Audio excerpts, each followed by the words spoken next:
அஸ்ஸலாமு அலைக்கும் வரஹ்மத்துல்லாஹி வபரகாத்துஹு. கண்ணியத்திற்குரிய எல்லாம் வல்ல அல்லாஹு ஜல்ல ஷானஹு தஆலாவின் நல்லடியார்களே, இஸ்லாம் கூறும் பொருளியல் என்ற தலைப்பிலே பிறருடைய பொருள் நமக்கு ஹராம், எவற்றுக்கு இஸ்லாம் விதிவிலக்கு அளித்திருக்கிறதோ அதை தவிர மற்றவங்களுடைய பொருளாக இருக்குமேயானால் அது வியாபாரத்தின் மூலமாக இருந்தாலும் சரி, வேறு முறையில் இருந்தாலும் சரி, அதெல்லாம் நமக்கு ஹராம் என்கிற ஒரு அடிப்படையை நம்ம முழுமையாக பார்த்து முடித்திருக்கிறோம். அடுத்ததாக ஹராம் என்பது என்னன்னு சொன்னா, பிறருடைய பொருள் ஹராமா இருப்பது போல ஒரு மனிதனை ஏமாற்றுவது ஹராம். ஏமாற்றக்கூடிய வகையில் ஒரு பொருளாதாரம் நமக்கு கிடைக்குமையானால் அது வியாபாரம்ங்கிற முறையில் அந்த ஏமாற்றுதல் இருந்தாலும் சரி, வேற மாதிரியான வகையில ஒரு வியாபாரம் இருந்தாலும் சரி, ஒரு புரோக்கர் வேலை பார்த்து நம்ம ஏமாத்தினாலும் சரி, ஏமாற்றுவதன் மூலம் நமக்கு ஏதாவது கிடைத்தால் அது ஹராம் ஆகிவிடும். வியாபாரத்துக்கு தான் கிடையாது. அப்ப என்ன வியாபாரத்தை எடுத்துக்கொண்டாலும் சரி, நவீனமாக கண்டுபிடிக்கப்பட்ட புதிய புதிய வியாபாரங்களை எடுத்துக்கொண்டாலும் சரி, அது கூடுமா கூடாதான்னு நீங்க முடிவு செய்யறதுக்கு பெரிய பயங்கரமான ஆராய்ச்சிலாம் தேவையில்லை. இந்த வியாபாரத்துல யார் வாங்குறானோ அவன் ஏமாற்றப்படுவானா, அவனுக்கு ஏதாவது பாதிப்பு ஏற்படுமா, அவனுக்கு ஏதாவது துரோகம் இருக்குமான்னு நீங்க சிந்திச்சு பார்க்கணும். அதுல ஏமாற்றம் இருக்குது அப்படின்னு தெரிந்தால் ஹராம். அது என்ன பேர் அவர்கள் சுட்டி கொண்டாலும் சரி, இந்த பேசிக்க இஸ்லாம் அழுத்தம் திருத்தமாக சொல்கிறது. இன்னும் சொல்ல போனால் வியாபாரிகளை பொறுத்த வரைக்கும் அதுலதான் அதிகமாக ஏமாற்றுறதுக்கு வாய்ப்பு அதிகம் இருக்கிறது. சும்மா ஒருத்தன் வாங்கிக்கிறது அதிகமா ஏமாற்ற முடியாது. வியாபாரத்துல அதிகமாக ஏமாற்றக்கூடிய நிலைமைகள்லாம் இருக்கிறது. ஆனா ஒரு அடிப்படையை முஸ்லிம்கள் இன்னைக்கு புரிந்து கொள்ள வேண்டிய ஒரு செய்தியை நம்ம சொல்ல வேண்டி இருக்கிறது. நபிகள் நாயகம் ஸல்லல்லாஹு அலைஹி வஸல்லம் அவங்களுடைய காலத்துக்கு பிறகு நம்ம நாட்டில் இஸ்லாம் எப்படி பரவுனது என்று கேட்டால் வியாபாரிகளால் தான் பரவுனது. பிறகு தீண்டாமைக்காக வேண்டி, சகோதரத்துவத்துக்காக வேண்டி, சமத்துவத்துக்காக வேண்டி இஸ்லாத்துக்கு வந்ததெல்லாம் அது வேணா ஒடுக்கப்பட்ட தலித் மக்கள் கொஞ்சம் பேர் வந்திருப்பாங்க. நம்ம எல்லாருமே தலித்திலிருந்து வந்தார்களா? பல சமுதாயத்தை சேர்ந்தவர்கள் நம்ம வந்திருக்கிறோம். எல்லாருமே இந்த மார்க்கத்தை நோக்கி நம்ம வந்தோம் என்று சொன்னால் அதுக்கு என்ன காரணம்? நபிகள் நாயகம் ஸல்லல்லாஹு அலைஹி வஸல்லம் அவங்களால் உருவாக்கப்பட்ட சஹாபாக்கள் அவங்களுடைய மரணத்திற்கு பிறகு பல ஊர்களுக்கு வியாபாரத்தின் நிமித்தமாக அவங்க பயணப்பட்டார்கள். அடுத்த தலைமுறை அது மாதிரி போனார்கள். நம்ம நாட்டுக்கே கடல் மூலமாக நிறைய சஹாபாக்களும் தாபியின்களும் அதற்கு பிந்தி வந்த மக்களும் வந்தார்கள். உலகம் பூரா இருந்த வியாபாரம் நடந்த மோசடிகளுக்கு மத்தியில அவங்க நடத்தி காட்டும் அந்த வியாபாரம், அதுல உள்ள நேர்மை, அதுல உள்ள சுத்தமான தன்மை, நாணயம், நம்பி வாங்கலாம்ங்கிற ஒரு அந்த கேரண்டியான நிலைமை, இதையெல்லாம் பார்த்து விட்டு தான் இது என்ன சமுதாயம், இவங்க இந்த மாதிரி நடக்கிறாங்க, நம்ம மாதிரி ஏமாத்த மாட்டேங்கிறாங்களே என்கிற மாதிரி அவங்க அதுல ஆசைப்பட்டு தான் இஸ்லாத்தை படிக்க ஆரம்பிக்கிறாங்க, விளங்க ஆரம்பிக்கிறாங்க. அதுலதான் இஸ்லாத்தின்பால் கவரப்பட்டிருக்கிறாங்க. இன்னைக்கு கூட வணிகத்தில் ஈடுபடக்கூடியவர்கள் நேர்மையாக முஸ்லீம் தான் நேர்மை, முஸ்லீமுக்கு இன்னொரு பேர் நேர்மை, முஸ்லீம் தான் நாணயம், முஸ்லீம் தான் கரெக்டா இருக்கும் அப்படிங்கிற ஒரு பேரை நாம எடுத்தால் இஸ்லாம்ங்கிற செய்தியை மக்களுக்கு சொல்வதில் அது ரொம்ப முக்கியமான ஒரு இடத்தை என்ன செய்யும், வகிக்கும். அதனால வியாபாரத்தில் எந்த ஒரு வியாபாரமா இருந்த குண்டூசி அளவு கூட ஒரு மனிதன் ஏமாற்றப்படுவான் என்று இருக்குமையானால் அந்த வியாபாரத்தை நம்ம செய்யவே கூடாது. இதுக்கு நபிகள் நாயகம் ஸல்லல்லாஹு அலைஹி வஸல்லம் அவங்க இதுல ரொம்ப தெளிவா எப்படி இருக்கிறாங்கன்னா, ஒரு அத்தா பின் ஹாலித் ஒரு சஹாபி, அவர் நபிகள் நாயகம் ஸல்லல்லாஹு அலைஹி வஸல்லம் அவங்கள்ட்ட ஒரு அடிமையோ ஒரு குதிரையோ ஏதோ ஒன்று வாங்குறாரு. வாங்கும் பொழுது ரசூல் ஸல்லல்லாஹு அலைஹி வஸல்லம் அவங்கள்ட்ட என்ன கேட்கிறாருன்னு கேட்டா, நான் உங்கள்ட்ட வாங்குறேன்ல, நான் இதை உங்கள்ட்ட வாங்கிட்டேன்னு எழுதிட்டாங்க. ஏன் அப்படி கேட்கிறாருன்னு கேட்டா, இவர் ரசூல்லாட்ட வாங்கினது ரசூல்லாவுடைய பொருள் எல்லாருக்கும் தெரியும். ரசூல் ஸல்லல்லாஹு அலைஹி வஸல்லம் ஒட்டகத்தை குதிரையை வெளியே கொண்டு போனாரு, திருடிட்டு வந்துட்டேன்னு பிடிச்சு போவாங்க. அதுக்காக என்ன கேட்கிறாரு, நீங்க என்கிட்ட வித்துட்டு என்று எனக்கு எழுதிட்டாங்க, பொருளை கொடுத்தாலும் முடிஞ்சு போச்சு, நம்ம பொருளை கொடுத்து காசை வாங்கிட்டா வித்தாச்சு வாங்கியாச்சு. ஆனா இந்த சஹாபி என்ன செய்யறாருன்னு கேட்டா, நபிகள் நாயகம் ஸல்லல்லாஹு அலைஹி வஸல்லம் ஒரு பொருளை வாங்கிட்டு இதை நீங்க எனக்கு வித்துட்டீங்கன்னு எனக்கு எழுதிட்டாங்க அப்படின்னு கேட்கிறாரு.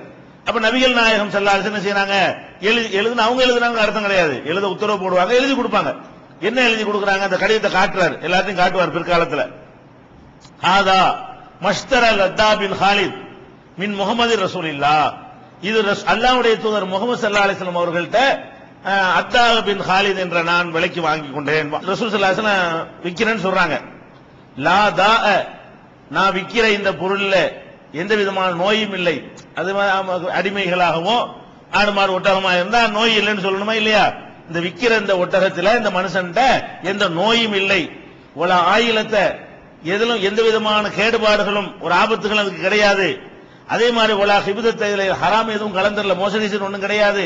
நான் விற்கிற இந்த பொருள் நோய் இல்லாததாக இருக்கிறது. இது பிறருடைய பொருளோ மோசடி செஞ்சதோ திருடினதே கிடையாது. இதுல ஹராம்ங்கிற எந்த விதமான ஒரு வாடகை கூட கிடையாது. பை உல் முஸ்லிமில் முஸ்லிம, ஒரு முஸ்லிம் ஆகிய நான், அல்லாஹ்வுடைய ரசூல் சொல்றாங்க, முஸ்லிம் ஆகிய நான், ஒரு முஸ்லிம் ஆகிய உனக்கு நான் வித்த ஒரு வியாபாரம் இது, அதனால எல்லாம் பர்ஃபெக்டா இருக்கும் அப்படின்னு சொல்லி எழுதி கொடுக்கறாங்க. அப்ப ஒரு முஸ்லீம் வியாபாரம் எப்படி இருக்கணும் என்றால் இந்த மாதிரி இருக்கணும். எழுதி கேட்டா எழுதி கொடுக்கிற அளவுல இருக்கணும். நீங்க உங்கள்ட்ட வாங்கணும், எழுதித்தாங்க, நான் விற்கிற இந்த பொருள்ல எந்த குறையும் கிடையாது, எந்த மறைவும் கிடையாது, எந்த ஏமாற்றுவதும் கிடையாது, இது திருட்டு பொருள் கிடையாது என்று எழுதி கொடுக்கிற அளவுக்கு ரசூல் ஸல்லல்லாஹு அலைஹி வஸல்லம் அவர்கள் ஒரு முஸ்லிம் இருக்க வேண்டும் என்பதற்கு அதை ஒரு வழிகாட்டியாக திகழ்றாங்க. இது திருமதியில 1137வது ஹதீஸாகவும் 2242வது ஹதீஸாகவும் இருக்கிறது. இன்னும் சொல்ல போனால் நம்ம ஒரு பொருளை ஒரு ஆளுக்கு விற்கிறோம். விற்கும் பொழுது விற்கிற வியாபாரிக்கு அந்த பொருள்ல ஏதாவது குறை இருந்தா அவருக்கு தெரியும், வாங்குறவனுக்கு தெரியாது. விற்கிற வியாபாரிக்கு என்ன செய்யும், அந்த பொருள்ல ஒன்னு வெளிப்படையான குறைன்னு ஒன்னு இருக்கிறது, இன்னொன்னு பின்னாடி தெரிய வரக்கூடிய குறைன்னு ஒன்னு இருக்கிறது. ஒரு துணி வாங்குறோம், இது கிழிஞ்சி இருக்குது, டேமேஜ் ஆயிருக்குன்னா உடனே தெரியும். இது உழைக்காதுங்கிறது வியாபாரிக்கு தெரியும், உடனே இது பாக்குறவனுக்கு தெரியாது. இது மாதிரி நிறைய துணி வித்திருப்பார்ல, கம்ப்ளைண்ட் பண்ணிருப்பாங்கல்ல, இது ஒரு துவையலுக்கு சரியா போயிடும், ஒரு சலவைக்கு போட்டா இந்த துணி அவுட்டு, இது சாயம் போயிடும், இது நிக்காது, இது கட்டுக்கடை துணி என்கிற மாதிரி எல்லாம் யாருக்கு தெரியும், ஒரு வியாபாரிக்கு தெரியும். வெளிப்படையாக தெரிகிற குறையா இருந்தாலும் இந்த பருப்பா இதை உனக்கு தர்றேன், இல்ல இந்த இடத்துல லேசா கிழிஞ்சிருக்குது நல்லா பாத்துக்க, அதுக்காக தான் இந்த ரேட்டுக்கு தர்றேன், உன்னை ஒளிச்செல்லாம் நான் விக்கல அப்படின்னு சொல்லி நம்ம விக்கிற பொருள்ல ஏதாவது ஒரு குறை இருந்தால், பேனாவுல கசிவு இருந்தால், அல்ல ஏதாவது என்ன பொருள் வாங்குறோமோ அந்த இடத்துல உடஞ்சி இருந்தா, ஒரு சுவிட்ச் பட்டன் செல்போன் வாங்கணும்னா ஒரு பட்டன் வேலை செய்யாது என்று இருந்தால் அது சொல்லணும். இந்த மாதிரி நல்ல போன் தான் இது, இந்த ஒரு பட்டன் வேலை செய்யாது, ஏன் மட்டும் வராது பரவாயில்லையா அப்படி சொல்லணும். வாங்கின வரைக்கும் போட்டு அமைக்கி விட்டு தள்ளி விட்டுருவோம் அப்படின்னு நினைஞ்சிடக்கூடாது. ஒரு முஸ்லீம் விற்க கூடாது. எந்த குறை இருந்தாலும் சரி, அது தரமற்ற பொருளா இருந்தா இது தரம்லாம் கிடையாதுப்பா, சைனா பொருள் தான், கம்மியான காசு தான், இது அவ்வளவு, இது லைஃப் அவ்வளவுதான், கேரண்டிலாம் தர முடியாது, நீ விரும்பினா வாங்கிட்டு போ, இதுக்கு உத்தரவாதம்லாம் தர இயலாது, இந்த பொருளுடைய தரம் இவ்வளவுதான், அது என்ன தரத்தில் இருக்குதோ அப்படி சொல்லி கொடுக்கணும். சைனா பொருளை கொண்டா வச்சு நிக்காது, ஒரு மாசம் கூட உழைக்காது, 6 மாசம் கூட உழைக்காதுன்னு ஒரு பொருளை வைத்துக் கொண்டு நம்ம என்ன செய்யக்கூடாது, அது பயங்கர உலக ரேஞ்சுக்கு உலக தரம் வாய்ந்ததுன்னா சொல்லி அது மாதிரி நம்ம வித்துறக்கூடாது. அது ஃபிராரா போய் ஏமாத்தரா போயிடும். இது ரசூல் ஸல்லல்லாஹு அலைஹி சொல்றாங்க, இது ரெண்டு பேருக்கும் உள்ளது, இவனுக்கு மட்டும் இல்ல, அவனுக்கு கலர் நோட்டு கொடுத்து வாங்கிட்டு போயிடலாமா? விக்கிறவன் சரக்குல ஏமாத்துற மாதிரி வாங்குறவன் என்ன செய்யுமா, காசுல பணம் மாதிரி ஏமாத்திடுவானா இல்லையா? செல்லாத நோட்டை கொண்டாந்து கொடுத்து வாங்கிட்டு ஓடி போயிடக்கூடாது. ரெண்டு பேருமே என்ன செய்யணும், அதுல என்ன யதார்த்தமோ அது உள்ளதை சொல்லிதான் வியாபாரம் பண்ணணும், மறைச்சிடவே கூடாது. ரசூல் ஸல்லல்லாஹு அலைஹி சொல்றாங்க, ஃபயின் சதகா, ரெண்டு பேருமே உண்மை பேசுவார்களேயானால், வியாபாரி தான் உலகத்தில் அதிக பொய் பேசக்கூடியவர்கள். உண்மை பேசுறப்ப எல்லாரும் பொய் பேசுவாங்க, பொய் பேசுறது மனுஷன் கிடையாது, ஆனா வியாபாரத்தில் கூட பொய் பேசுவாங்க, தேவையில்லாம பேசுவாங்க. பொய் பேச வேண்டிய அவசியமே இல்ல. நீங்க எவ்வளவு வாங்கினீங்க கேட்பான் உங்கள்ட்ட, இது எவ்வளவுன்னு கேட்பான், நீ இது இவ்வளவுன்னு சொல்லிட்டு போ, 25 ரூபான்னா 25 ரூபான்ட்டு போ, நான் இது 30 ரூபாய்க்கு வாங்கினேன்னு நான் சொல்றேன், அவன் கேட்டான், அவன் நீ எவ்வளவுக்கு வாங்கணும்னு கேட்கவே இல்லை, நீ சொன்னால் நம்ப போறதும் இல்லாம, நீ 30 ரூபாய்க்கு வாங்கணும்னு நம்புவானா? வியாபாரி போய் தான் சொல்லுவான்னு நினைக்கிறான். நம்ம எதுக்கு சொல்லணும் தேவையில்லாம, நம்ம ரேட்டு இவ்வளவுதான் சொல்லு.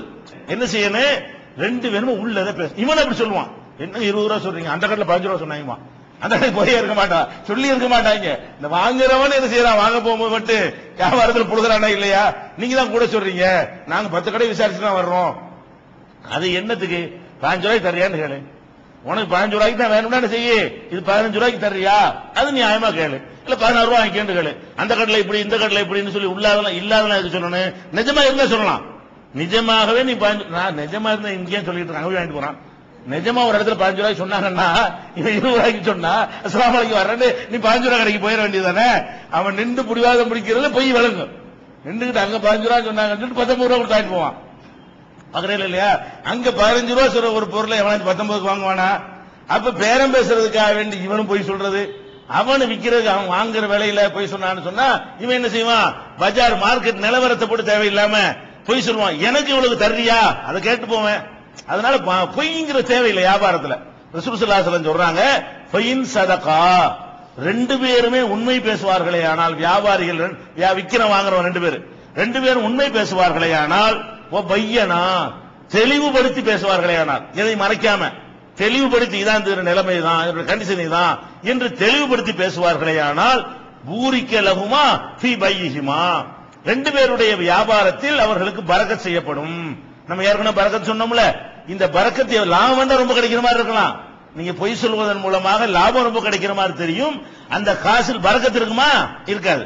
நீங்க உண்மை பேசி வியாபாரம் பண்ணா அது ₹1 உங்களுக்கு கிடைச்சாலும் அது ₹10 அளவுக்கு என்ன செய்யும், அது வேலை செய்யக்கூடிய பவர் உள்ள ஒரு காசாக அது அமைஞ்சிரும்.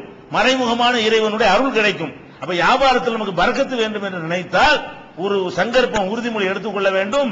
அன்னைக்கு எப்படி சஹாபாக்கள் தாபீன்கள்லாம் வந்து உண்மையே பேசி வியாபாரத்தில் நேர்மையாக இருந்து ஒரு இஸ்லாத்துக்கே ஒரு நற்பெயரை உண்டாக்கி இஸ்லாத்தின்பால் மக்களை ஈர்த்தார்களோ, அந்த நிலைமையை நம்ம திரும்ப என்ன செஞ்சாகணும், அடைந்தாகணும். பொய் பேசவே மாட்டோம், உள்ளதை தான் பேசுவோம். லாபத்தை எவ்வளவு வேணாலும் வச்சிருப்ப, அது ஒரு விஷயம். உனக்கு வைக்க இயலாது, இஷ்டத்துக்குலாம் வைக்க இயலாது, பஜார் அனுசரிச்சு தான் வைக்க இயலும். ₹5 பொருள் ₹500 வித்துற முடியுமா? அவன் நாளத்தில் கேட்டு தானே வாங்குவான். அதனால அதுல இஸ்லாம் உனக்கு எந்த ஒரு கண்ட்ரோலும் பண்ணல. நீ மார்க்கெட் அனுசரிச்சு தான் அது உனக்கு நிர்பந்தம் ஆகி போயிடும். பொய் எதுக்கு சொல்லணும், எதுக்கு மறைக்கிற? ஒரு பொருளுடைய தரத்தை நீ மறைச்சிடக்கூடாது, கூட்டி குறை சொல்லக்கூடாது, பொய்யும் சொல்லிடக்கூடாது. இது பரக்கத்து போயிருமா? பொய்யின் கத்தமா ரெண்டு பேரும் மறைப்பார்களே ஆனால், ரெண்டு பேரும் மறைக்கிறல, இவன் மறைக்கிறது என்னது, வாங்குறவன் மறைக்கிறது பெரும்பாலும் ரூபாயில மறைக்கிறதுக்கு வேலை இல்ல. இது கள்ள நோட்டு சொல்லி வாங்க முடியும், இது கள்ள நோட்டு தான் வச்சிருக்காங்கன்னு புலன் வச்சு விட்டுருவாங்க. இவன் மறைக்கிறது இவனுக்கு கிரவுண்ட் இல்ல. அந்த காலத்துல என்ன இருந்துச்சுன்னா பண்ட மாற்று தான் இருந்துச்சு. அந்த காலத்துல என்ன இருந்துச்சுன்னா காசு கொடுத்துட்டு வாங்குறதுங்கிறது ரொம்ப குறைவா இருந்தது. ஒட்டகம் ஆட்டை கொடுத்துட்டு ஒட்டகத்தை வாங்குவாங்க, நெல்லை கொடுத்துட்டு கோதுமையை வாங்குவாங்க, கோதுமையை கொடுத்துட்டு பேரிச்சம்பழத்தை வாங்குவாங்க. அப்ப ரெண்டு சரக்குலையுமே மறைக்க வேண்டிய விஷயம் இருக்கும். அதனால ரெண்டு பேரும் சொல்றாங்க, இவனும் பொருளை தான் கொடுப்பான், அவனும் பொருளை தான் கொடுப்பான். இவன் பேரிச்சம்பழத்தை கொடுப்பான், அவன் கோதுமையை கொடுப்பான். கோதுமை மட்டமான கோதுமை நல்ல கோதுமை கொடுத்துட்டு அவன் பேரிச்சம்பழத்தை வாங்கிடக்கூடாது. டிரெஸ் கொடுத்துட்டு என்ன செய்வான், அரிசியை வாங்குவான், அரிசியை கொடுத்துட்டு டிரெஸ் வாங்குவான். இப்படி என்ன வேண்டாலும் வாங்குறதெல்லாம் பொருள்களை வைத்து தான் என்ன செய்வாங்க, வாங்குவாங்க. அதனால ரெண்டு பேருமே மறைக்கிற ஒரு கிரவுண்ட் அந்த காலத்துல இருந்துச்சு. நம்ம காலத்துல வாங்குறவன் மறைக்கிறதுக்கு வேலையே இல்ல. வாங்குற என்ன மறைக்கலாம், செக்கு கொடுத்து ஏமாத்தலாம், இந்தங்க அது என்ன பேங்க்ல பணம் இருக்காது, இப்படி இந்த மாதிரி செய்யலாம் வாங்குறவன். இந்த மாதிரி மறைக்கிற இந்த காலத்துல உண்டு, அந்த காலத்துல அப்படி கிடையாது. அப்ப எந்த வகையிலையும் மறைச்சிடக்கூடாது. ரெண்டு பேருமே ஒயின் கத்தமா, ரெண்டு பேரும் மறைத்தார்களே ஆனால், இவன் விற்கிற சரக்கை இவன் மறைச்சு, அவன் கொடுக்கிறது அவன் மறைச்சு, அந்த குறைபாடுகளை மறைத்து கதபா ரெண்டு பேரும் பொய் சொன்னார்களே ஆனால், முஹிகத்து பரக்கத் பைஹிமா, ரெண்டு பேருடைய வியாபாரத்தில் உள்ள பரக்கத் அழிக்கப்பட்டுவிடும். இயற்கையாகவே வியாபாரத்துக்கு ஒரு பரக்கத்து உண்டு, அந்த பரக்கத்து அழிஞ்சு போயிடும், பரக்கத்து இல்லாம ஆக்கிடுறான். உனக்கு காசு ரொம்ப கிடைச்ச மாதிரி உனக்கு தெரியும், ரொம்ப நம்ம ஏமாத்தி வாங்கிட்டு வந்துட்டோம் அப்படிங்கிற உனக்கு தெரியும். ஆனால் என்ன செய்யணும், நீ ரொம்ப கவனமா இருக்கணும். அது மாதிரி வாங்குறவன்ட்டு நிறைய இருக்குங்க. ₹100 கொடுத்துட்டு மீதி கேட்கும் போது ₹500 கொடுத்த பாக்கி தாங்கம்மா, இன்னொருத்த ₹500 கொடுத்த பாத்துக்குவாங்க, கல்லாவுல கிடக்கும். அந்த ரூபாய் அங்க சண்டை போட்டு ஏன் ரூபா தான் அடிச்சு ₹500 தந்தேன்னு சொல்லி வாங்கிட்டு போயிடறான். இது எப்படி உனக்கு பரக்கத்து இருக்கு, உனக்கு ₹400 அப்போதைக்கு கிடைச்ச மாதிரி தெரியும். இது எப்படி, இது ஃப்ராடு, மோசடி தானே, இது ஏமாத்துறது தானே. இது மாதிரியான ஒரு விஷயம் எந்த வகையிலும் வரக்கூடாது. வியாபாரியும் வாங்குறவனை ஏமாத்த நினைக்க கூடாது, மக்களும் வியாபாரியை போய் என்ன செய்யக்கூடாது, யாரும் யாரையும் ஏமாத்தக்கூடாது. எதுக்கு நீ ஒருத்தர் ஏமாத்தணும், இது ரொம்ப முக்கியமானது. அதாவது குறைகளை வெளிப்படுத்துங்க, எதை மறைச்சிடாதீங்க. எந்த குறை உங்களுக்கு தெரிகிறதோ அதை பகிரங்கமா பப்ளிஷ் பண்ணாம நீ என்ன செய்யக்கூடாது, ஒரு பொருளை விற்கவே கூடாது. இது புகாரியில 2079, 2082, 2110, 2114 ஆகிய ஹதீசுகள்ல இது இடம் பெற்றிருக்கிறது. நபிகள் நாயகம் ஸல்லல்லாஹு அலைஹி வஸல்லம் அவர்கள் இன்னொரு சந்தர்ப்பத்தில் சொன்னார்கள், அல் முஸ்லிமு அஹுல் முஸ்லிம், ஒரு முஸ்லிம் இன்னொரு முஸ்லிமுக்கு சகோதரனாக இருக்கிறான். லா யஹில்லு லி முஸ்லிமின், எந்த ஒரு முஸ்லிமுக்கும் ஹலால் கிடையாது, எந்த ஒரு முஸ்லிமுக்கும் அனுமதி கிடையாது. பாஅ மின் அஹீஹி பைஅன், தன்னுடைய சகோதரத்தில் ஒரு பொருளை விற்கிறான். ஃபீஹி ஐபுன், அதுல ஒரு குறைபாடு இருக்கிறது. விற்கிற பொருள் என்ன இருக்குது, ஒரு டேமேஜோ ஒரு குறைபாடோ ஒரு பழுதோ இருக்கிறது. அந்த பழுது இருக்கக்கூடிய ஒரு பொருளை ஒரு விற்பானையானால் இல்லா பையனஹு, அதை தெளிவுபடுத்தாத வரை அந்த வியாபாரம் ஹலால் கிடையாது. இது விற்கும் போது இன்ன குறை இருக்குன்னு சொல்லாம நீங்க வித்துட்டீங்க என்று சொன்னா அதுல இருந்து வரக்கூடிய லாபம், அந்த காசு எல்லாம் ஹராமாய் போயிடும், ஹலால் ஆகாதீங்க ஏமாத்திட்டனால.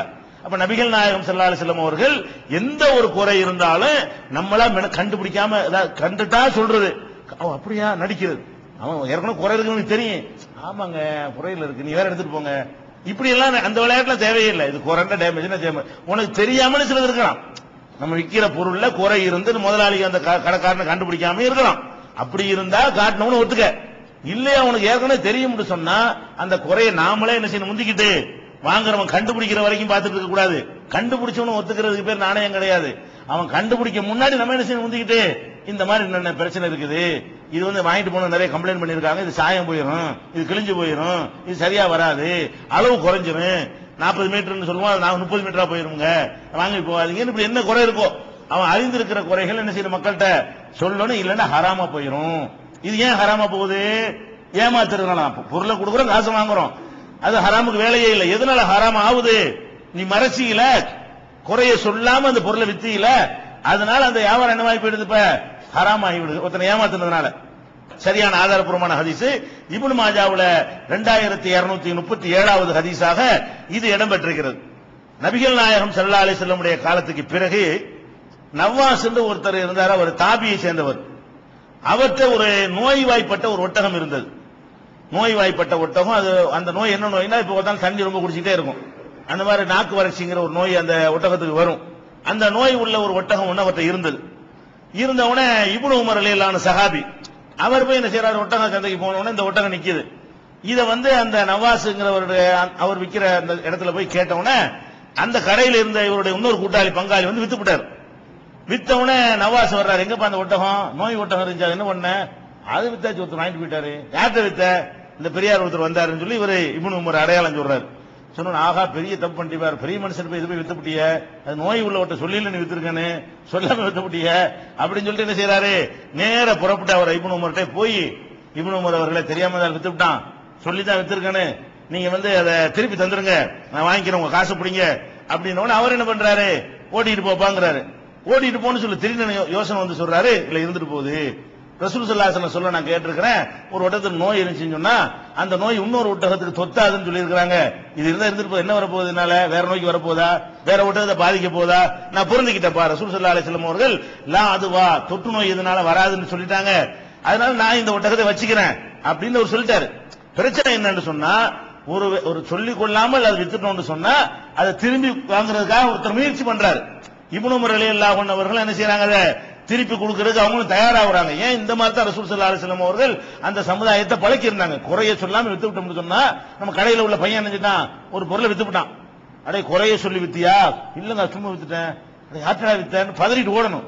யார்ட்ட வித்த சொல்லாம வித்து விட்டிய, தேடிக்கிட்டு போய் இந்தாங்க ஒரு குறை இருக்குங்க, அந்த குறையோட ஓகேன்னா வச்சுக்கிறங்க, வேணாடி திருப்பி தந்துருங்க அப்படின்னு சொல்லி நம்ம கடையில் நமக்கு தெரியாம கடையில் உள்ள ஸ்டாஃப் யாராவது குறை உள்ள பொருளை வித்து விட்டார்களே, ஆனால் நம்ம தேடி யாருக்கு வித்தான்னு விசாரித்து அறிந்து அவங்களுக்கு தெளிவுபடுத்தி அதுக்கு பிறகு பரவாயில்லைன்னா விஷயம் வேற.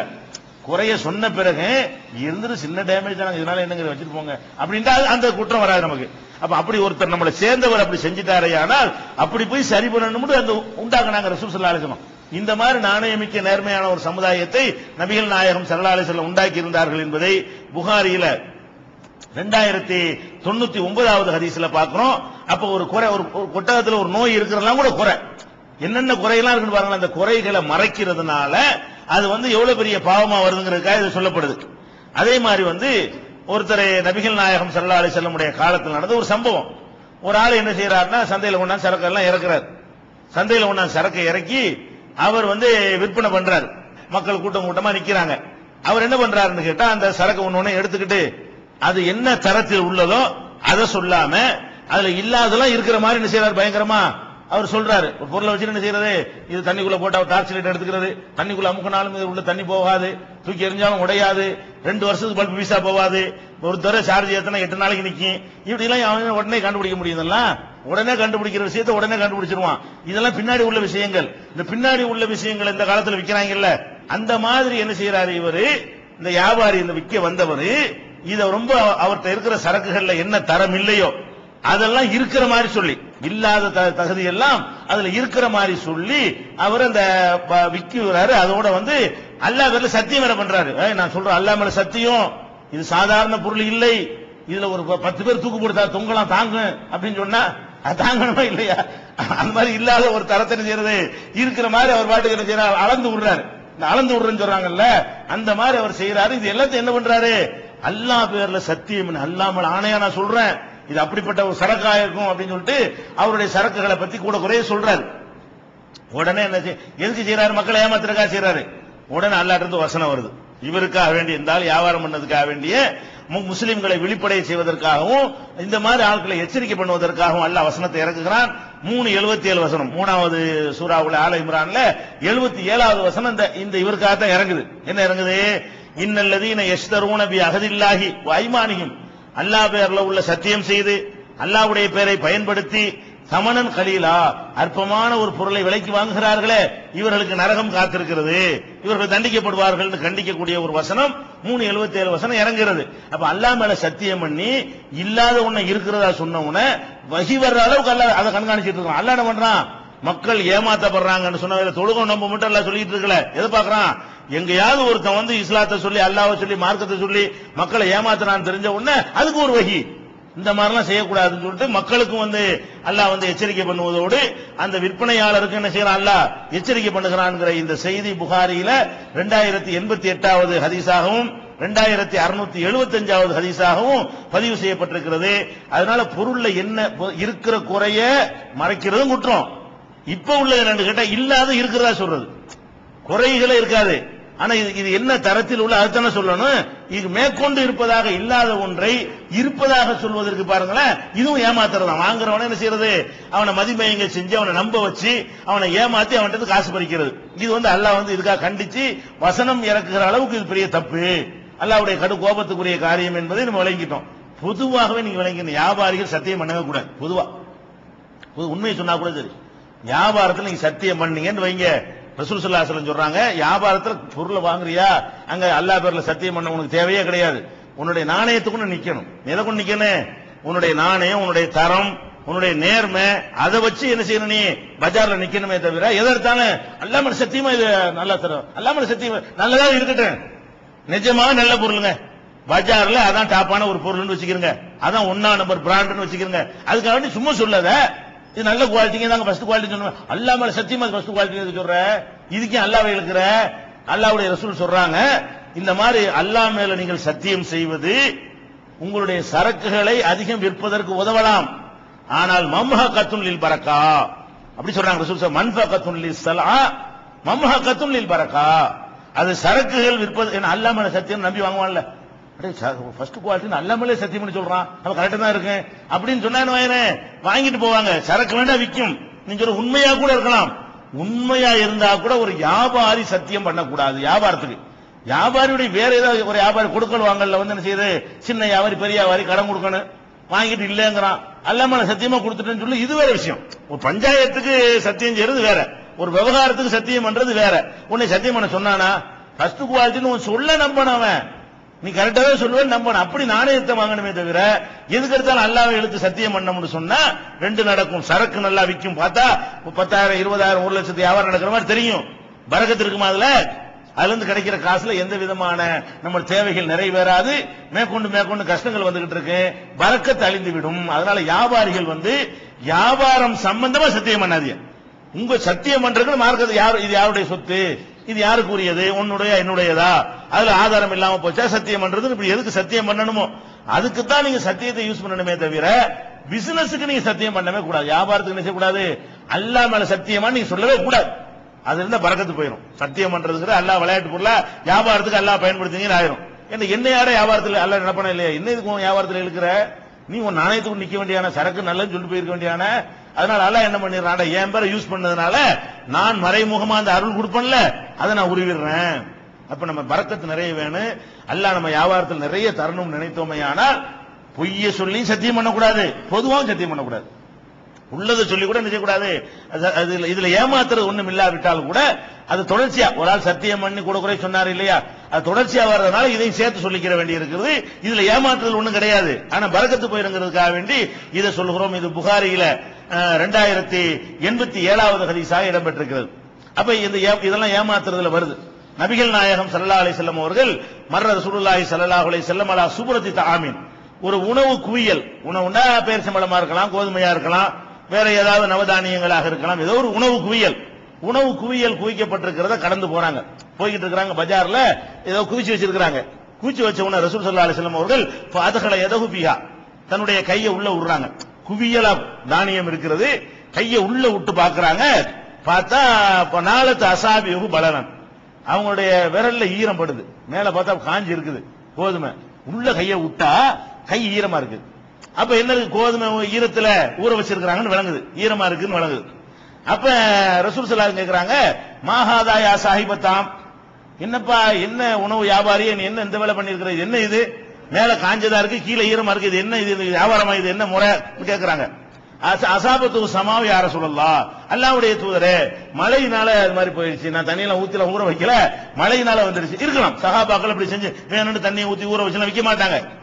ஆனா மழை பெஞ்சு என்னவாகும், தண்ணி கீழே இறங்கிறேன், மேல உள்ளது காத்துல காஞ்சிறேன், ஈரம் கீழே இருந்துகிட்டு இருக்கும், அதெல்லாம் வாய்ப்பு இருக்கத்தான் செய்யுது. அப்ப ரசூல் ஸல்லல்லாஹு அலைஹி சொல்றாங்க, அஃபலா ஜஅல்தஹு ஃபௌகஹு ஃபௌகதாம், கீழே ஈரமா இருக்குல்ல அதை மேல தூக்கி வச்சிருக்க வேண்டியதானே, நீ மேல உள்ள காஞ்சதை ஒதுக்கிட்டு மேல கொஞ்சோண்டு காஞ்சி இருக்கும், மீதி எல்லாம் ஈரமா இருக்குது, நீ அளந்து கொடுக்கும்போது என்ன செய்வேன், மொத்தமா அளவு கீழே உள்ள சேர்ந்தானே போவேன், அதை மேல காட்டு, மேல காஞ்சதை போட்டு கீழே ஈரமா வச்சுட்டு காட்டினு சொன்னா காஞ்ச கோதுமைக்கு உள்ள காசை தந்து வாங்கிட்டு போவான், ஈர கோதுமைக்கு காசு கம்மி. ஏன் கம்மி, அது 1/2 லிட்டர் 1 லிட்டரா காட்டும் அப்படின்னு சொல்றாங்க. எதுக்கு, கை யராஹுன் நாஸ், மக்கள் பார்வையில் படும்படியாக. உனக்கு தான் உள்ள ஈரமா இருக்கிறது தெரியும், மக்களுக்கு தெரியுமா? மக்கள் என்ன நினைச்சது வாங்குவான், மேல ஒரு 2 எடுத்து போடுவான், கட்டு கட்டுன்னு இருக்குமா, காஞ்ச கோதுமை இருக்கு ஒரு 5 கிலோ போடுங்கன்றான். மேல எவ்வளவு 1 இன்ச்சுக்கு தான் காஞ்சி இருக்கும், மீதி உள்ள ஈரமா இருக்கும். 5 கிலோ போட்டா எப்படி இருக்காங்கல்ல, 2 கிலோ தானே இருக்கு. அப்ப மக்கள் பார்வையில் படும்படி அந்த குறைய வச்சியா அப்படின்னு கேட்கிறாங்க. சொல்லிட்டு மன் கஷ்ஷ பலைஸ மின்னி, யார் இப்படி மக்களை ஏமாத்துறாங்களோ அவங்க என்னை சேர்ந்தவங்க கிடையாது. என்னை சேர்ந்த முஸ்லீம்ல நீங்க இருக்க விரும்பினால், என்னுடைய உம்மத்துல நீங்க இருக்க ஆசைப்பட்டால், நீங்க என்னை சேர்ந்தவர்கள்ங்கிற அந்த பேரை எடுக்கணும்னு ஆசைப்பட்டீங்கன்னு சொன்னா எந்த குறை இருந்தாலும் பகிரங்கமா வெளிப்படுத்துங்க. மேல ஒண்ணு வச்சு உள்ள ஒண்ணு வேற மாதிரி வச்சு விடாதீங்க. இது சஹீஹ் முஸ்லிம்ல 147வது ஹதீஸாக பதிவு செய்யப்பட்டிருக்கிறது. அது 148 ஹதீஸ்ல ஒரு வார்த்தை சொல்றாங்க, மன் கஷனா பலைஸ மின்னா, யார் நம்ம சமுதாயத்தை மக்களை ஏமாற்றுகிறானோ அவன் நம்மை சேர்ந்தவன் கிடையாது. அப்ப ஏமாத்துறவன் முஸ்லீமா இருக்க மாட்டான். எப்படி மத்த தப்புகள் செருக்கு வச்சா முஸ்லீமா இருக்க மாட்டானோ அது மாதிரி ஒரு முஸ்லீமுடைய வேலை என்னவா இருக்க முடியாது, ஏமாத்துறது இருக்கவே முடியாது. முஸ்லீம்னா அவனுக்கு ஏமாத்துறது சம்பந்தமே கிடையாது என்கிற அளவுக்கு ரசூல் ஸல்லல்லாஹு அலைஹி வஸல்லம் அவர்கள் இதை சொல்றாங்க. என்ன வழங்குது, இந்த குறைகள் மேலே இருந்து பார்த்து காஞ்சது மாதிரி தெரியுது, உள்ள ஈரமா இருக்கிறது, பார்க்கிறவர்கள் காஞ்ச கோதுமை நினைக்கிற மாதிரி நம்முடைய தொழில் இருக்கக்கூடாது, வெளிப்படையா பகிரங்கமா அறிவித்து விட வேண்டும். அது மாதிரி அந்த காலத்துல ஒரு பழக்கம் இருந்துச்சு, எல்லாம் என்னென்ன மாதிரி ஏமாத்துறாங்கன்னு உங்களுக்கு தெரிஞ்சுக்கிட்டா தான் நம்ம காலத்து வியாபாரத்தை நம்ம பின்னாடி எடுப்போம். ஏமாத்தல் என்ன மாதிரி எல்லாம் அந்த காலத்து மக்கள்கிட்ட இருந்தது. அப்ப அந்த மாதிரி இன்னைக்கு அதை விட அட்வான்ஸா நம்ம ஏமாத்திட்டு இருக்கிறோமா இல்லையா, நம்முடைய பல வியாபாரங்கள் ஏமாற்றக்கூடிய அம்சத்தில் இருக்கான்னு விளங்குறதுக்கு இதெல்லாம் உதவும். அப்ப என்ன செய்வாங்க, அந்த பால் கறக்கிற ஒட்டகம் இருக்கு இல்லையா, பொதுவா ஆடு மாடு எல்லாம் விற்கும் பொழுது, மாடு ஒட்டகம் எல்லாம் விற்கும் பொழுது சாதாரண நேரத்தில் அந்த மாட்டுக்கு உள்ள ரேட்டை விட பால் கொடுக்கிற காலத்துல ரேட்டு கூட. பால் மாட்டுக்கும் பால் வத்தி போன மாட்டு ஒரே ரேட்டா கிடையாது. இவங்க என்ன செய்வாங்கன்னு கேட்டா, இந்த மாட்டை நான் நாளைக்கு விற்க போறேன்னு வைங்களேன், 2 நாளைக்கு பால் கறக்க மாட்டாங்க. மாடு நாளைக்கு விற்கிறாங்க, நாளை கழிச்சு விற்க போறேன்னா இன்னைக்குல இருந்து என்ன செய்யறது, பால் கறக்கிறது இல்ல. அப்ப இன்னைக்கு உள்ள பால், நாளைக்கு உள்ள பால், நாளை கழிச்சு உள்ள பால் அப்படி திரண்டு அந்த மட்டி நல்லா பெருசா இருக்கு. அதை பார்த்தா முடிவு பண்ணுவான், பார்த்தா பயங்கரமா இது 20 லிட்டர் கறக்கும் போல இருக்க, ஒரு 10 லிட்டர் கறக்கும் போல இருக்கு, அந்த மாதிரி ஒரு தோற்றம் தரும். இது கொண்டு எடுத்துட்டு வந்துருவாங்க மார்க்கெட்ல. பாக்குறவன் என்ன செய்வான், நல்லா பறக்கக்கூடிய வாழு அப்படின்னு சொல்லிட்டு, சரி அங்களுக்குள்ளே கறந்து காட்ட சொன்னா கூட அது 2 நாள் பால் இருக்குனால கொஞ்சம் கூட கறக்கும், 1 லிட்டர் கூட 2 லிட்டர் வந்துருவா இல்லையா. அப்ப என்னவாயிருவன், நம்பி வாங்கிட்டு போயிருவான். அங்கனுக்குள்ளே கறந்து காட்ட சொன்னா கூட எத்தனை லிட்டர் சந்தேகப்படுறியா, இப்ப கறந்து காட்டணுமா இன்னும் கறப்பாங்க. அங்களுக்குள்ளே கறந்தா என்னவாயிரும், எப்பவும் அது எவ்வளவு கறக்குமோ அதை விட 2 மடங்கு 3 மடங்கு என்ன செய்ய பால் கூடுதலா இருக்கும் கறக்கப்படாததுனால. அப்ப அதுக்குள்ள ரேட்டை வாங்கிடுவாங்க. இந்த மாதிரி விற்கக்கூடிய ஒரு பழக்கம் அந்த காலத்துல. டெக்னாலஜி அவ்வளவுதான், இந்த எல்லா காலத்திலயும் மனுஷன் ஏமாத்துறவன் தான். நம்ம காலத்துல கொஞ்சம் அறிவு வளர்ந்துட்டால டெக்னாலஜி வேற மாதிரி ஏமாத்திட்டு இருக்கிறோம். அந்த காலத்துல இந்த மாதிரியான விஷயங்கள் தான் உங்களுக்கு ஏமாத்த வழங்குதா, இப்படியான ஒரு ஏமாற்றது அந்த காலத்துல இருந்துச்சு. ஓரிரை கொள்கையை விளக்கும் ஒப்பற்ற மாத இதழ் PJ, MI சுலைமான், ஷம்சுல்லுஹா, சைஃபுல்லா ஹாஜா இன்னும் பல சிறந்த அறிஞர்களின் கருத்து கருவூலங்கள் இன்னும் பல சிறந்த அம்சங்களுடன் வெளிவரும் ஏகத்துவம் இதழை படித்து உங்கள் மார்க்க அறிவை வளர்த்துக் கொள்ளுங்கள். ஆண்டு சந்தா உள்நாடு ₹100, வெளிநாடு ₹400, தனி இதழ் ₹9. உங்கள் டிராப்ட்களை ஏகத்துவம் இலக்கம் 30 அரண்மனைக்காரன் தெரு, மண்ணடி, சென்னை 1 என்ற முகவரிக்கு அனுப்பி வையுங்கள். மகளிருக்கு வழிகாட்டும் மாத இதழ் தீன்குல பெண்மணி. தமிழ்நாடு தவ்ஹீத் ஜமாத்தின் மேற்பார்வையில் முஸ்லிம் பெண்களுக்கான இல்லற கடமைகள், மருத்துவ பகுதி, சிறுவர் பகுதி, திருமண தகவல் பகுதி, ஹதீஸ் திறனாய்வு போட்டி மற்றும் பல சுவையான அம்சங்களுடன் வெளிவரும் முஸ்லிம் பெண்களுக்கான முழுமையான மாத இதழ் தீன்குல பெண்மணி. ஆண்டு சந்தா உள்நாடு ₹100, வெளிநாடு ₹400, தனி இதழ் ₹9. உங்கள் MODDகளை எடுத்து அனுப்ப வேண்டிய முகவரி தீன்குல பெண்மணி, நம்பர் 30, அரண்மனைக்காரன் தெரு, மண்ணடி, சென்னை 1. அப்ப ரசூல் ஸல்லல்லாஹு என்ன பண்றாங்க? இது மக்களுக்கு அறிவுரை சொல்றாங்க. என்ன சொல்றாங்க? நீங்க வந்து ஆடு, மாடு, ஒட்டகம், இந்த பெண் ஒட்டகங்கள், பால் சுரக்கக்கூடிய ஒட்டகங்களை வந்து விற்பனைக்காக வேண்டி மடியில பாலை தேங்க வைத்து விற்காதீர்கள். அது மாதிரி நீங்க செய்யக்கூடாது அப்படின்ட்டாங்க. சரி, அப்படி வித்துட்டான் ஒருத்தன். நம்ம என்ன செஞ்சோம்? நம்ம கண்ணு முன்னாடியே கறந்து காட்டுறான். 3 லிட்டர் கறக்குன்னு சொல்லி அதுக்கு 3 லிட்டர்னா 10,000 ரூபாய், 1 லிட்டர்னா 5,000 ரூபாய் ரேட் இருக்கும். நம்ம 10,000 ரூபாய் கொடுத்து வாங்கிட்டு போயிடுறோம். ஒரு நாளைக்கு 3 லிட்டர்ல கிடைக்குது அப்படின்னு சொல்லி நம்ம 10,000 ரூபாய் கொடுத்து வாங்கிட்டு போயிடுறோம். மீறி இந்த மாதிரி வாங்கிட்டு போய் இந்த சொன்னபடி இல்லண்டா என்ன? அதுக்கு ரசூலுல்லாஹ் தீர்வு சொல்றாங்க. என்ன சொல்றாங்க? இந்த மாதிரி மாட்டை கொண்டாந்து உங்கள்ட்ட விக்கிறான், ஒட்டகத்தை விக்கிறான். என்ன சொல்லி விக்கிறான்? 3 லிட்டர் கறக்கும்னு சொல்லி விக்கிறான். நீங்க போய் கறந்து பாக்குறீங்க. கறந்து பார்த்தா என்ன இல்ல, 3 லிட்டர் இல்ல, கம்மியா தான் இருக்குது. அப்ப ஏமாத்தி விட்டான்னு தெரியுது. இப்ப என்ன செய்யணும்னு கேட்டா, 3 நாளைக்கு உங்களுக்கு அவகாசம் இருக்கு. அதுல யார் வாங்கினாலுக்கு 3 நாளைக்கு வச்சிருந்து பார்த்துட்டு 3 நாள் கறக்கணும். ஏன்னா ஒரு நாள் நோயினால கூட குறைஞ்சிருக்கிறோம்ல. கலை நடத்துற காத்திரமா இருந்திருக்கு, ஒரு இடம் மாறுது, தீனிகள் போதுமானதா இருந்திருக்காது. அது என்ன அவன் என்ன உணவு கொடுத்தானோ அந்த உணவு கொடுத்தா அது மாதிரி பால் சுரக்கு. திடீர்னு உணவு சேஞ்ச் ஆயிருக்கு, அதனால கூட குறைஞ்சிருக்கலாம். ஒரு ஸ்டடியாகி வர்றதுக்கு எத்தனை நாள் ஆகும்? ஒரு 3 நாள் ஆகும். 3 நாள் வச்சுப்பாரு. 3 நாள் டெய்லி கரை ஒரே யூனிஃபார்ம் தான் இருக்குதா? அப்ப நம்ம உதவி வாங்கினதை ஏமாத்திட்டாங்க. அது வந்து இந்த சுரக்காம பால் கறக்காம அதுல மடியில சுரக்க வச்சு என்ன செஞ்சுட்டான்? நம்மள ஏமாத்தி விட்டாங்கன்னு கண்டுபிடிச்சிடலாம். இப்ப என்ன செஞ்சிடலாம்? 3 நாள் வச்சு பார்த்துட்டு திருப்பி கொடுத்துரு. ஆனா 3 நாள் பால் கறந்து குடிச்சிருப்பீல, அது யூஸ் பண்ணிருப்பே இல்லையா? அதுக்காக என்ன செய்யணும் கேட்டா, ஒரு சால்னு சொன்னா இப்ப 2 கையில அல்றதுக்கு பேரு ஒரு முத்துமாங்க. இது மாதிரி 4 மடங்கு. இந்த 2 கையில அரிசி அல்றோன்னு வைங்களேன், இது வந்து 1/4 சால்னு பேரு.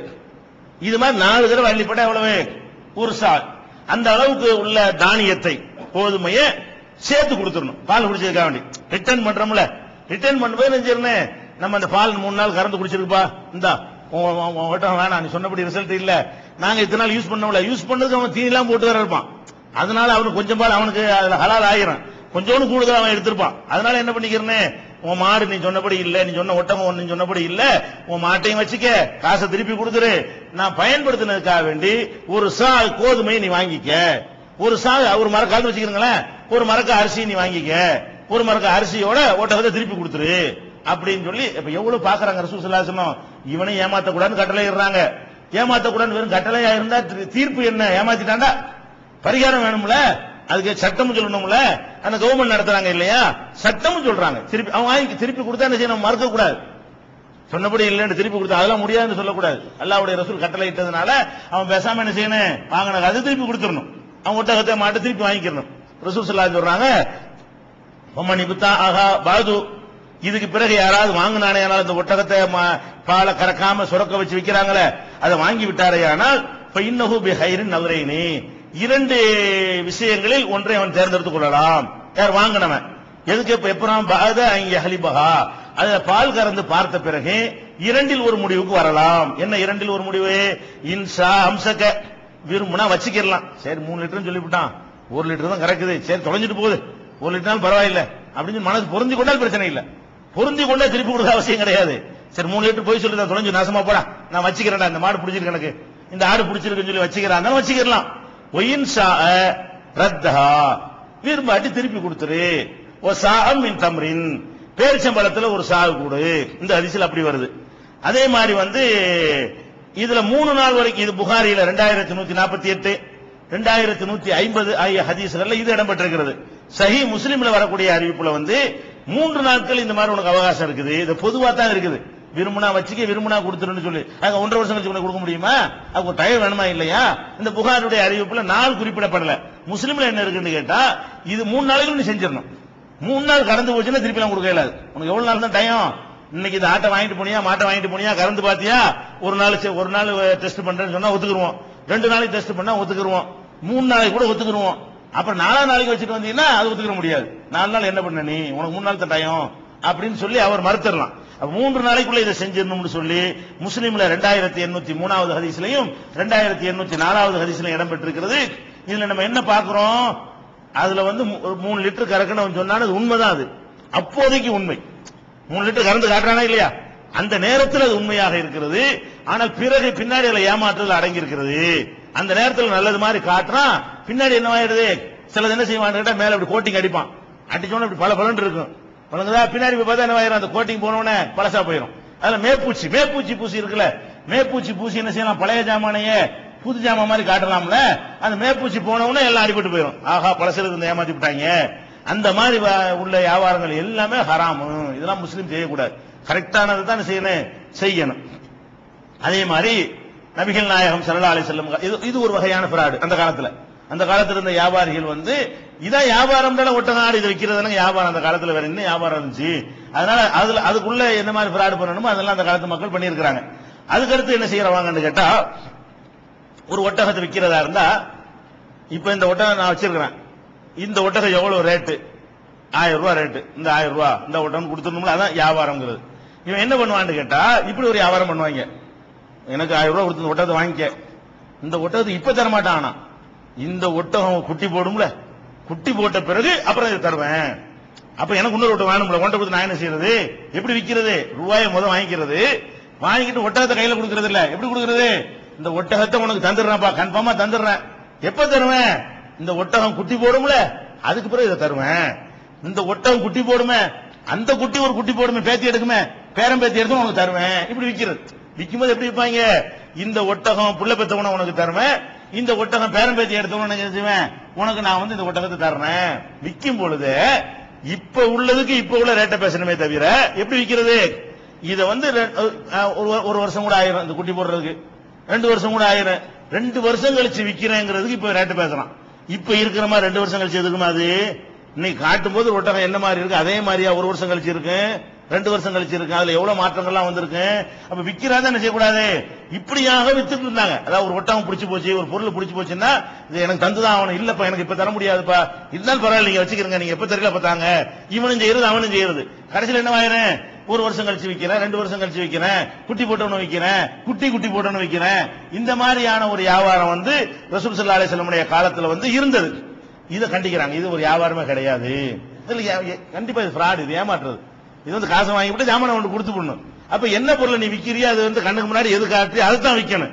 இப்ப நீ காட்டின ஒட்டகம் வேற, 2 வருஷம் கழிச்சு இந்த ஒட்டகம் இருக்கிறது வேற ஒட்டகம். அந்த மாதிரி இருக்காது. பார்க்கும்போது திரகாத்திரமா இளம் ஒட்டகமா இருக்கு, நோய்வாய்ப்படாத ஒட்டகமா இருக்கு. 2 வருஷம் கழிச்சு கிளடு தட்டி போனதா இருக்கு, 2 குட்டி போனா கிளடு தட்டி போனதானே. அந்த மாதிரி நேரத்தில் உள்ள ஒரு ஒட்டகத்தை வந்து நீ இளமையான ஒட்டகத்தினுடைய காசு விற்க இயலுமா? இது மாதிரி எல்லாம் விற்க கூடாது. ஒரு காரே விற்கிறோம், ஒரு பைக்கே விற்கிறோம், என்ன செய்யணும்? இது விற்கணும். இந்த இருக்கு ஓட்ட காரு, இந்த இருக்கு பைக்கு, காசை கொடுத்து வாங்கிக்கணும். என்ன செய்யறது? 10,000 கிலோமீட்டர் ஓடி இருக்குது, இன்னொரு 20,000 கிலோமீட்டர் ஓடினோட 2 லட்சம் ரூபாய்க்கு தர்றேன். அது அப்ப பேசிக்க, அது இப்ப பேசுறேன். இன்னைக்கு நல்லா இருக்குன்னு பிடிச்சிருக்கு நான் கேட்கறேன். நீ 5000 கிலோமீட்டர் ஓடின பிறகு என்னென்ன மாற்றம் வரும், என்னென்ன தேஞ்சு போயிருக்கும், எத்தனை ஆக்சிடென்ட் ஆகும், அது என்னென்ன கதிக்கு ஆளாகும் யாருக்கா தெரியுமா? அப்ப 5000 கிலோமீட்டர் ஓட்டின பிறகுதான் விற்பேன். அப்ப பேரம் பேசு. இப்ப போய் பேச வைக்கிற. என்னைக்கு நீ விற்க போறிய கையில இருந்து உன் கையில இருந்து அடுத்த ஆளுக்கு போக போகுதோ அப்பதான் பேசணுமே தவிர என்ன செய்யக்கூடாது? இவ்வளவு காலத்துக்கு பிறகுதான் தருவேன் அப்படின்னு சொல்லிடக்கூடாது. அது என்ன? ஆனா அட்வான்ஸ் வீடுலாம் வாங்குறோம், உடனே ரூபா கொடுத்து வாங்குறது இல்ல. இது 5 லட்சம் ரூபான்னு ஒரு இடத்த பேசுறோமா, அட்வான்ஸ் கொடுத்துட்டோமா, அதுல வந்து நாளைக்கு கொடுத்தாலும் முடிச்சுக்கலாம். நம்ம தான் லேட் பண்ணிட்டு இருக்கிறோம். பணம் தோது பண்ணுவதற்காக லேட் பண்றது வேற. ஒரு பொருளை வந்து அதுல இன்னென்ன மாற்றத்துக்கு பிறகுதான் நான் தருவேன், இந்த மாதிரி ஆன பிறகுதான் தருவேன் அப்படின்னு சொன்னால் அது வந்து வியாபாரம் கிடையாது. அதுல ஒரு மோசடி இருக்கிறது. இது புகாரியில 2143வது ஹதீஸ்ல இது பதிவு. எது? ஒரு ஒட்டகத்தை விற்கும் பொழுது இந்த ஒட்டகம் குட்டி போட்டவன உனக்கு நான் விற்பேன். ரேட்டை இப்ப பேசுறது.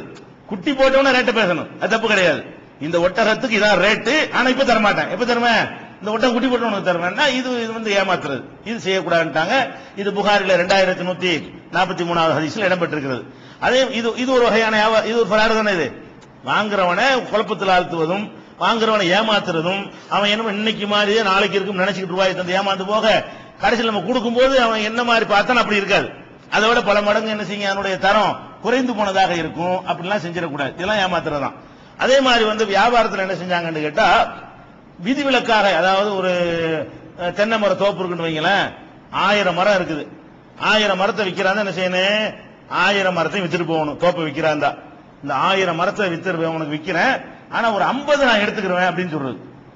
50 எடுத்துக்கிறேன்னு சொல்லி இப்படி விற்க கூடாது. ஏன் அந்த 50 எது, நீ பாட்டுக்கு நல்லா காய்ச்சி தொங்குமே அந்த மாதிரி 50 எடுத்துக்கிட்டு காய்க்காம இருக்கு அது அவன்கிட்ட கொடுத்தீங்கன்னா விதிவிலக்கு கண்டாங்க. எதை தவிரங்கிறியோ அதுக்கு மார்க் பண்ணு. இந்த பாரு இந்த இதெல்லாம் நான் எடுத்துக்கிறேன், இப்ப ரேட்டு சொல்லணும் அப்படி பேசணும். எதை நீங்கள் வித்தாலும் அதுல நீங்க விற்க வேணாதது ஏதாவது இருக்குமே, ஆனால் விற்கிற ஒரு பொருள்ல நீங்கள் விற்க விரும்பாத ஒரு பகுதிகளை அடங்கி இருக்குமே, ஆனால் அது என்னங்கிறத தெளிவுபடுத்தாம வித்தரக்கூடாது. என்ன செய்யணும், இதை நான் விற்க விரும்பவில்லை, அது 100 வாட்சி இருக்கிறது, இந்த 100 வாட்சி உனக்கு வித்துறேன், 25 நான் வச்சுக்கிறேன், வச்சுக்க தப்பு இல்ல. 75 விற்கிறேன்னு சொல்லி நீ வச்சுக்கிறது பிரிச்சிரு. இந்த 25 விற்கிறது இல்லப்பா, இந்த 75 விற்கிறேன்னு சொல்லு, அது நியாயம். மொத்தமா கூச்சி போட்டுக்கிட்டு இதுல வந்து நான் 25 வச்சுக்கிறேன், நான் பொறுக்கி எடுத்துறது. கத்திரிக்காய் வந்து பூச்சி கத்திரிக்காய் போட்டு ஒரு 25 நல்ல கத்திரிக்காய் வச்சு என்ன செய்யறது, 25 மட்டும் நான் எடுத்துக்கிறேன், மத்தெல்லாம் விற்கிறேன்னு சொல்லிட்டு சரின்னு சொன்ன உடனே நல்ல 25 எடுத்துக்கிட்டு மாட்டுக்கு வெட்டி போடுற கத்திரிக்காய் வித்தா சரியா வருமா, அதெல்லாம் சரி வராது. அதனால எந்த பொருளை விற்கிறதா இருந்தாலும் சரி அதை வந்து இதை தவிர அதை தவிர தெளிவுபடுத்தி விற்கணுமே தவிர விதிவிலக்கு இருக்கக்கூடாது. ஏன் இதை சொல்றாங்க, இது ஏமாத்துறது. அவன் நினைப்பான் எதை 2 மரம் தானே, விவரம் தெரியாத வாங்கணும், விவரம் தெரியாத என்ன செய்வான், அவர் 2 மரம் எடுத்துட்டு போறாருப்பா, மொத்தம் 100 மரத்தை வாங்குறோம், 2 மரம் போயிட்டு சரிங்கன்னு சொல்லிட்டு போயிருவான். கடைசியில் போய் பார்த்தா அந்த 2 தான் உருப்படியா இருக்கும் உள்ளதுல. அந்த 2 போச்சுன்னா அது எந்த ஒரு மதிப்பும் இருக்காது, வேல்யூம் இருக்காது. இப்படி வந்து ஒருத்தனை ஏமாத்துறதா இது. மரத்தை வச்சுக்கிறவனுக்கு தான் நல்லது கிட்டலாம் விளங்க, வாங்க போறோம்னு புதுசா ஒன்றும் தெரியாது, அவன் ஏமாந்து போயிருவான். அதனால என்ன செய்யறாங்க ரசூல் ஸல்லல்லாஹு அலைஹி வஸல்லம், எந்த ஒரு பொருளை இந்த ஏமாத்துறது எப்படிலாம் வருதுன்னு விளங்குதா உங்களுக்கு? ஏமாத்துறது என்பது பல கோணங்கள்ல வருது, எங்க போனாலும் இருக்கிறாங்க ரசூல் ஸல்லல்லாஹு அலைஹி வஸல்லம். ஒவ்வொரு வகையிலையும் மக்கள் ஏமாறக்கூடாது. வியாபாரம்ங்கிறது ஏமாத்துறது உள்ளது அல்ல. வியாபாரத்துல உள்ளது உள்ளபடி செய்யறது உள்ளதுப்பா வியாபாரம், அதை எதுக்கு வீணாக்குறீங்க என்பதற்காக ரசூல் ஸல்லல்லாஹு அலைஹி வஸல்லம் அவர்கள் அதுல கடும் போக்கு கையாளுறாங்க.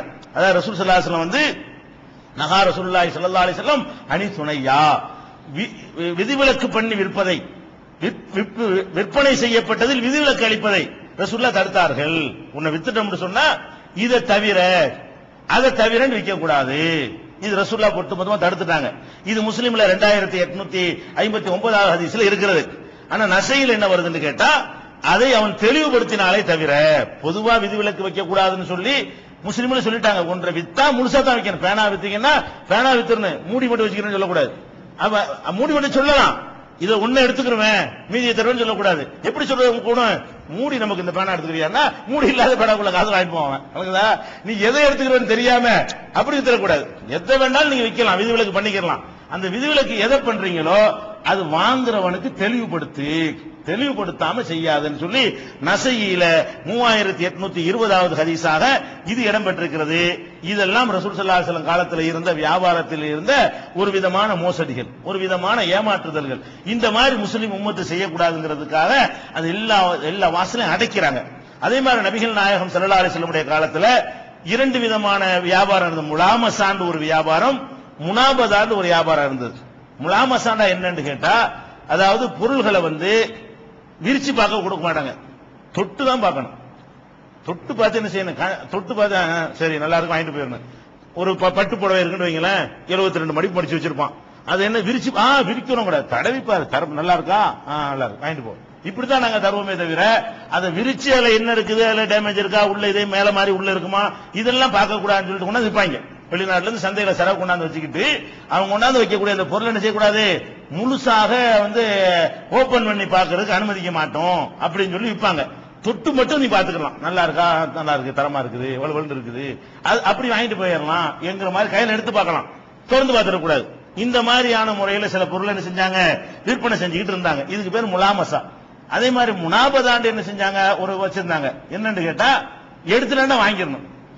அது நம்ம சென்னையில இந்த பிராட் ரொம்ப இருக்குது, ஒருத்தன் போய் விலையை கேட்டான்னு வைங்களேன், இது எவ்வளவுங்கன்னு கேட்டு கையில எடுத்தான்னு வைங்களேன், அவன் வாங்கலன்னா ஒரு ரவுடி எப்படி சேர்த்துருவாங்க, ரவுண்டு கட்டி எடுத்தியா எதுக்குடா கேட்டேன், எதுக்குடா நீ கையில எடுத்த, வாங்காத எதுக்குடா எடுக்கிறேன்னு சொல்லி போட்டு, அதனால நம்ம ஆளுக்கு கடைக்கு பக்கத்துலாம் போச்சு.